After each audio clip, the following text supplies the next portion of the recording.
नमस्कार, आप देख रहे हैं पर्वतवाणी लाइव और मैं हूं आपके साथ दीपक सिंह गोलू।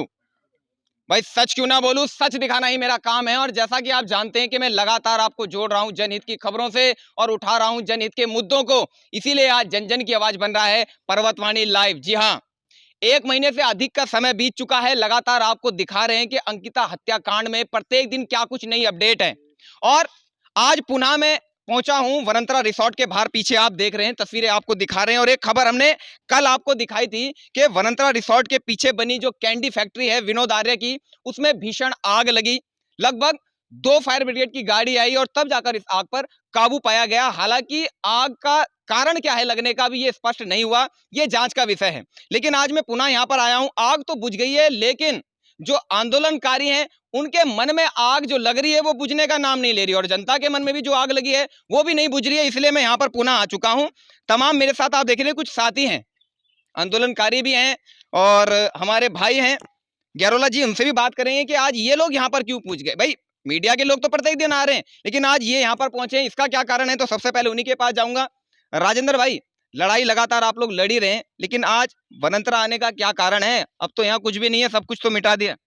नमस्कार, जय उत्तराखंड के साथ मैं यहाँ पे आप सोशल मीडिया के माध्यम से पहुँचा। मुझे पता चला जब भी कभी यहाँ पे जो है वीआईपी नहीं मिलता, उसका पता नहीं चल रहा, कभी यहाँ आग लग जाती है तो सारी आग क्या ऋषिकेश की पूरी यहीं लग रही है। ये भी सोचने का विषय, जनता को इसे पूछना चाहिए सवाल कि ये जो है आग यहीं लग रही है। और इतना काला धुआं आपने देखा होगा कि इतना काला धुआं, तो काला धुआं क्यों निकल रहा है, वो किस प्रकार का काला धुआं है। और आपको भी पता होगा कि सभी ने बोला कि यहाँ की लाइट कट गई। तो मैं आपके माध्यम से ये पूछना चाह रहा हूँ कि आप भी पूछे सक्षम अधिकारियों से, यहाँ जो अधिकारी हैं इनसे भी पूछा जाए कि भाई आग क्यों लगी और कैसे लगी और इतना काला धुआं क्यों उड़ा, जानने वाली बात है। और लाइट जो है कटी हुई है इसकी, वनंतर रिजॉर्ट कह रहे हैं कि कैंडी फैक्ट्री में लगी है, तो ये भी सोचने वाली बात है। और पीछे इन्होंने आग बुझा दी गई है और हमें भी देखने दिया कि हाँ भाई ये बात है, और तो आगे की जो जांच होगी उसके बाद पता चलेगा। चलिए ठीक है। और सवाल यही है कि लगभग 40 दिनों से यहाँ का कनेक्शन है वो काट दिया गया था, तो फिर इतनी भीषण आग कैसे लगी? क्या एक इन्वर्टर से इतनी भीषण आग लग सकती है? ये एक अभी बहुत बड़ा सवाल है। हालांकि इस पर जांच हो रही है, क्या कुछ निकल कर आएगा वो भी आपको दिखाएंगे। रेणु जी, आपको क्या लगता है, इतनी भीषण आग एक साधारण से इन्वर्टर से लग सकती है? मुझे तो ये सब एक हम कह रहे हैं ना, हमारा आंदोलन निरंतर चलता जा रहा है और हमने सीबीआई जांच मांग रखी है। अगर आज भी प्रशासन नहीं समझता है और नहीं जागरूक होता है कि देखिए आज जरा सी उन एक खबर, झूठी खबर बोलो कैसी भी खबर बोलो, जब सबको पता चली और यहाँ पर देखो सारी जनता आ चुकी है, हर एक व्यक्ति यहाँ पे पहुंच गया जो इस मुद्दे से जुड़ा हुआ है, जो यहाँ पे जो इंसाफ चाहता है। रेणु बिष्ट ने पहले ही इसको तोड़फोड़ करके जो अपने ऊपर जो है पूरी इल्जाम लगा चुकी है, जो इस पूरा जो है सबूत को मिटाने का काम कर रही थी। लेकिन अगर हमने जो सीबीआई जांच मांगी है, उस सीबीआई जांच को होने से पहले अगर इस रिजॉर्ट का कुछ बिगड़ता है, कुछ नुकसान होता है, तो फिर हमारा आंदोलन और उग्र हो जाएगा। और इसलिए हम प्रशासन से कहते हैं कि आप हमारे ऊपर तो लाठीचार्ज कर देते हो कि आप यहाँ तक नहीं जा सकते हो। इस रिजॉर्ट की हम सुरक्षा कर रहे हैं, यहाँ पे आम जनता का जाना नहीं है, यहाँ पे वो कर दिया गया है, तो फिर क्या बोलते यहाँ तक इसकी सुरक्षा की जिम्मेदारी उनकी है। अगर आज से इस पे कुछ भी आ जाती है, कुछ बिगड़ता है, जब तक सीबीआई जांच पूरी तरह से हमें रिपोर्ट नहीं दे देती है और हमारा जो अंकिता का केस है पूरी तरह से वो साफ नहीं हो जाता, तब तक इस रिजॉर्ट की सुरक्षा की जिम्मेदारी उन लोगों की है। मैं ये कहना चाहूंगी। चलिए ठीक है। और ये बात हर हद तक जो है बिल्कुल ठीक है, क्योंकि अभी क्योंकि इस पर जो है ड्यूटी भी लगी है, लगातार पुलिसकर्मी यहाँ नाइट में भी रहते हैं, दिन में भी रहते हैं। तो बड़ा सवाल ये है कि जब पुलिसकर्मी यहाँ पर मौजूद थे, आग लगी तो थोड़ा बहुत तो पता चला होगा। जब थोड़ी बहुत आग लगी होगी, ऐसा तो नहीं है कि एकदम जो है आग ने विशाल रूप ले लिया। तो ये भी सवाल है कि कैसे जो है मालूम नहीं पड़ा। हालांकि आग बहुत भीषण है, हमने अंदर जाकर देखा था और आपने हमारी खबर में भी देखा था कि आग किस प्रकार की है। कि जो कैंडी फैक्ट्री में आज आग लगी है, ये बताया ये जा रहा है, अभी तक तो यही सूचना दी जा रही है हमें कि ये जो इन्वर्टर है, इन्वर्टर के द्वारा जो है शॉर्ट सर्किट हुआ है और उससे ही आग लगी है, क्योंकि कनेक्शन तो यहाँ बिजली का है नहीं। आप कितना संतुष्ट है? लगता है कि इन्वर्टर में इतनी पावर है कि इतनी भीषण आग को अंजाम दे दे? मैंने कहा ना, सारी चीजें इंश्योरेंस क्लेम को लेने के लिए, इन्होंने इंश्योरेंस क्लेम लेने के लिए पहले जो यहाँ फैक्ट्रियां लगाई गई वो इन्होंने यहाँ के टैक्स को बचाने के लिए लगाई। अब जो टैक्स के बाद में जो अपनी थोड़ी बहुत इनके जो पैसे हैं इन्होंने प्रदेश को निचोड़ दिया अब इंश्योरेंस क्लेम लेने के लिए, और इंश्योरेंस कंपनी भी कमीशनबाजी करके ना क्लेम दे देगी। दुर्भाग्य है ना, ये हमारी आम जनता का पैसा है। शॉर्ट सर्किट कैसे हो सकता है, कैसे संभव है? बुलाइए जरा एक्सीएन को, मैं सामने बात करता हूँ एक्सीएन के, मैं पूछूंगा कल एक्सीएन को जाकर के, यहाँ के एक्सीएन से मैं पूछूंगा, यहाँ के मैं एसडीओ से पूछूंगा कि संभव है, संभव है ये पूछा जाए। वैसे भी बिजली विभाग तो पूरा भ्रष्टाचार में संलिप्त है।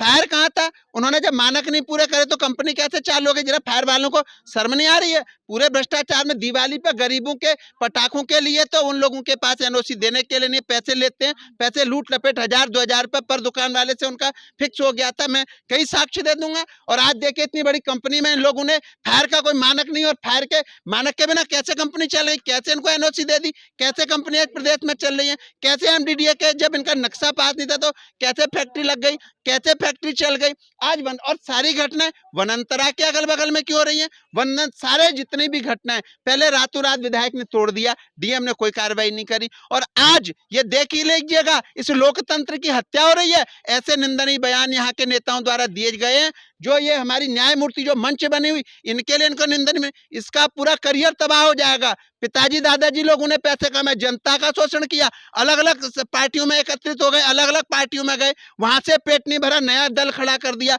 अब वहां से पेट नहीं भर रहा है। कभी जनहित याचिका दायर कर दी थी प्रेमचंद अग्रवाल के खिलाफ, क्या हुआ उसमें? आप लोकतंत्र के लोग हैं, आपको मैं नहीं समझता हूँ कि माननीय न्यायालय में कहीं जाना है। आप लोकतंत्र के साथ आइए ना, उनका कलेबान खींच के लाइए ना, दिखाइए ना आप लोकतंत्र की ताकत, जैसे बाला साहब जी ने दिखा दी थी। आप क्यों निंदनीय और नरगल बयान देते फिर रहे हैं? हमारी मातृशक्ति और राज्य आंदोलनकारियों का क्यों आप अपमान कर रहे हैं? याद कर लें, ऋषिकेश की धरती पर दोबारा घुसने नहीं दिया जाएगा।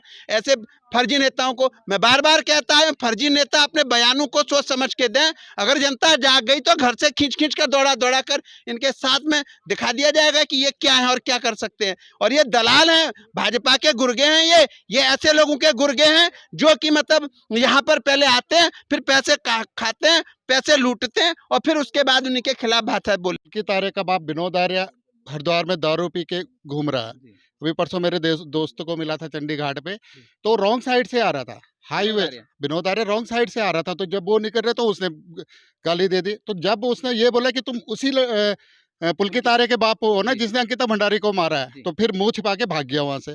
ठीक है, अगर बेटा दोषी है तो बाप भी दोषी है ना। बेटा नहीं, बाप को फांसी की सजा सुना दो, क्योंकि बेटा तो बिना बाप के सपोर्ट के काम नहीं कर सकता ऐसे, है ना। तो बाप ऐसा क्यों घूम रहा है? अब बाप वहाँ जहाँ पे इनका घर है वहाँ पे भी पूरी सुरक्षा दी जा रही है। यहाँ पे पुलिस फोर्स इतनी लगाने की क्या जरूरत है? अगर जनता इसे तोड़ती है तोड़ने दो, क्योंकि उसने कृत्य ही ऐसे किया। अगर इसमें आज न्याय नहीं होगा तो उत्तराखंड की जनता चुप बैठने वाली नहीं है। ठीक है, हम यही चाहते हैं, सारे मेरे बड़े भाई हैं, विकास जी हैं, भाई जी हैं, सब हम यही चाहते हैं कि इसमें तुरंत जब यहाँ की न्याय सिक्योरिटी हो गई है। एक बड़ा सवाल और है, एसआईटी कह रही कि यहाँ से हमने जांच के सैंपल भी ले लिए, फॉरेंसिक टीम ने भी कहा कि हमने यहाँ से सैंपल पहले ही ले लिए थे, बुलडोजर बाद में चला है, तो फिर इतनी फोर्स लगाने की यहाँ पर क्या आवश्यकता है? क्या लगता है आपको? नहीं, बिल्कुल गलत चीज़ है। मुझे नहीं लग रहा कि हम एसआईटी की जांच से संतुष्ट है, क्योंकि जब बेडशीट चेंज हो गई है, सामान चेंज हो गया यहाँ से, तो एसआईटी क्या करेगी उसमें? क्योंकि एसआईटी तो राज्य सरकार के अधीन है, और अगर हम सीबीआई, हम एक मान भी रहे हैं, सीबीआई भी केंद्र सरकार के अधीन है, क्योंकि दोनों कहीं ना कहीं दब के काम कर रही है। ठीक है, एसआईटी भी अपनी पूरी का वो नहीं कर रही, निष्पक्ष जांच नहीं कर रही है, कहीं ना कहीं इस मामले को दबाने की कोशिश की जा रही है। ठीक है, क्योंकि जब पहले दिन वो था, पुलकित आर्य का बाप आया था, उसको अंदर चाय पिला रहे हैं, और अंकिता भंडारी के बाप को बिल्कुल बदतमीजी ढंग से वहाँ पे बात हो रही है लक्ष्मण झूला पे, और हमारे साथियों के साथ भी वहाँ पे बदतमीजी की गई है। हमारे जब हमने आंदोलन किया है, अभी तिरंगा यात्रा थी, तो हमारे साथियों के साथ बैराज पुल पे भी पुलिस की तरफ से जो भी लाठीचार्ज हुआ है। ठीक है, तो कहीं ना हमें यही लग रहा है कि इस मामले को दबाने की पूरी कोशिश की जा रही है, और अगर ये मामला दबता है तो उत्तराखंड की जनता कभी माफ़ नहीं करेगी। आज तो कुछ लोग हैं, मुझे लग रहा है कि ये आग बंद नहीं होने वाली है। अगर इसमें जल्दी से जल्दी न्याय नहीं मिलेगा तो उत्तराखंड की पूरी जनता, मातृशक्ति, युवा शक्ति सड़कों पर उतरेगी, और जिसकी जिम्मेदारी पूरी सरकार की होगी। चलिए, सरकार की जिम्मेदारी होगी, और युवा शक्ति, मातृशक्ति तो पहले से ही सड़कों पर है, पहले दिन से ही है, और शायद जो अब तक की जांच हुई है, भले ही उससे लोग संतुष्ट ना हो, लेकिन जितनी भी हुई है वो जनता का ही दबाव है, अन्यथा ये मामला किस और जा रहा था ये पूरा उत्तराखंड जानता है और उत्तराखंड के बाद अब पूरा भारत भी जानता है। क्या कुछ आपकी प्रतिक्रिया रहेगी? आप किस एंगल से इस पूरे मामले को देख